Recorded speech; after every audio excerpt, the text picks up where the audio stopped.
Uncle, तमाम प्रकार के प्रश्न उठ रहे हैं। जांच पुलिस है गवाह को लेकर तरह तरह की बातें कर रही है, गवाह तथ्य छिपाए जा रहे हैं, क्या कहेंगे आप? गवाह तो शुरू से छपाए जा रहे हैं। पहले ब्लड सैंपल रिपोर्ट छपाई गई है। पहले वो सुना है डॉक्टर ने वो जो ब्लड उसका लिया था वो फेंक दिया, उसकी रिपोर्ट पुलिस वाला साथ में रहा होगा, वो आईजी साहब को नहीं बताया, कमिश्नर साहब को नहीं बताया कि वो ब्लड सैंपल रिपोर्ट बदल गई है। मतलब उन्होंने ब्लड बदल दिया है, दूसरे का ब्लड लेकर रिपोर्ट बना रहे हैं। ये सब बातें अपने उच्च अधिकारियों को बताना थी। वो क्या सोचे थे, छोटा मोटा केस है ऐसे ही दब जाएगा। फिर उसके बाद ड्राइवर को छिपा लिया।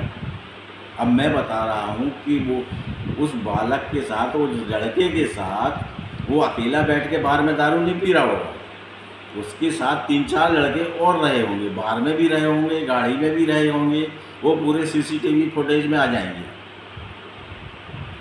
वो 3 लड़के कहाँ हैं? वो पुलिस के लिए एक अहम गवाह हो सकते हैं। उनकी गवाही की वो चला रहा था कि नहीं चला रहा था, ये कंफर्म हो जाएगा। पिया हुआ था कि नहीं पिया हुआ था, पिया हुआ तो कितनी पिया हुआ था, कितनी स्पीड से चला रहा था, क्या उन्हें रोका कि भैया धीरे चला यार, कहीं बढ़ जाएंगे, कुछ हो जाएगा। किसी ने तो कुछ बोला होगा। तो वो 3 लड़के कहाँ हैं? 3 या 4 जितने भी उसके साथ थे वो कहाँ हैं? पुलिस को उनको खोजना चाहिए। पुलिस के लिए वो अहम गवाह बनेंगे, यानी उनकी गवाही कोर्ट में जो है ना मान्य होगी। अब वो ये नहीं बोल सकते कि हम तो दारू पिए हुए थे, हमको तो कुछ पता नहीं है। ऐसा तो हो ही नहीं सकता। थोड़ी बहुत तो होश रहती है कहाँ क्या हो रहा है। 48,000 रुपये का बिल बना था कहीं ना कहीं बार में। हाँ, ऐसा सुना है 48,000 रुपये की शराब पी उनने।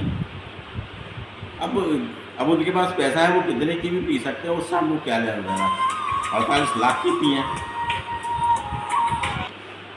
बड़े बड़े लोगों से हाथ मिले हुए हैं, छोटे राजन जैसे लोगों का नाम इसमें सामने आ रहा है। हाँ, नाम सुना तो है, बाकी अब हमको उनसे वो उनके किससे उठना बैठना है, दाऊद से है, राजन से है, और जितने भी हैं उनसे लेना उठना बैठना है। आदमी की संगत होती है, उससे उसका क्या है, आदमी की विचारधारा जिससे मिलती है उसके साथ आदमी उठता बैठता है। कोर्ट का जो फैसला था 300 शब्दों में निबंध लिखो, उस पर क्या कमेंट करेंगे आप? अब वो माननीय हमारे जो जज साहब ने सज़ा दी थी वो शायद देश की जनता को पसंद नहीं आई, इसलिए ये सब बवाल हो गया पूरा। नेता से लेकर कई मंत्री भी इस पर, पूर्व मंत्री टिप्पणी कर रहे हैं इस कमेंट को लेकर कि 300 शब्दों का निबंध लिखना कितना न्यायोचित है। अब उनने किस हिसाब से उसको बालक मान लिया।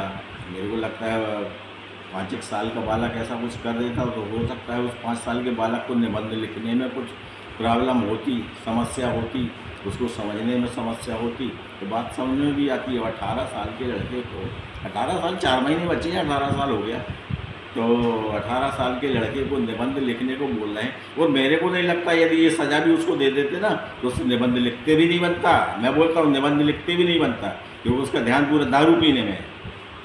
और भगवान जाने उसने पढ़ाई भी की है कि बोलते 12th का एग्ज़ाम दिया है, पढ़ाई भी की है कि उसकी कापी किसी और ने लिखी है। तो कहीं ना कहीं दबाव था जज के ऊपर, ऐसा मान सकते क्या? अब ये तो मैं नहीं बोल सकता, वो जज ही बता सकते हैं कि उनके ऊपर दबाव था क्या था।